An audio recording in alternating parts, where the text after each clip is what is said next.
Hello everyone. In this video, we will try to understand how to view the model details in TensorFlow. So in the last video, we looked at how to build a model. In this video, we will understand the intricate details of the model. So we have built the model, we have trained the model, and we have the model object ready. Now, to understand what the model composed of, we can use TF Keras plot model, utils.plot model, and it has a bunch of parameters. We can pass the model object, and this will help us plot the model visually. For example, here we can see that the model has 4 layers in total. So we have the input layer and a corresponding shape, and then we have the 4 layers.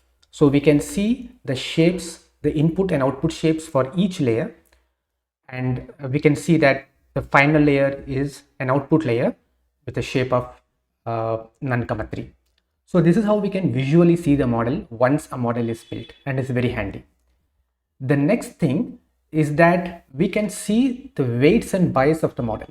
Remember that a neural network model is internally nothing but a bunch of weights and models, weights and biases in the neural network, right? So it is very important to understand and see what are the weights and bias. For example, this is required to troubleshoot the model. In some cases, we might see the weights being increasing exponentially or decreasing exponentially. So we would like to know what are the weights, right? So for that we have a lot of handy functions in TensorFlow.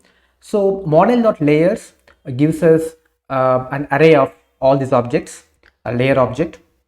So we can print the number of layers in the model, and for each layer we can see what is the layer dot name, what is the name of the layer. So in this case we have not given explicitly a name for the layer. TensorFlow gives its own name, as we have seen here, or we can also give our own name. So similarly we can print layer dot weights. Okay, for each of the layer, what are the weights? We can print the bias. We are converting the bias to a numpy array. We can see the bias and the bias initializer.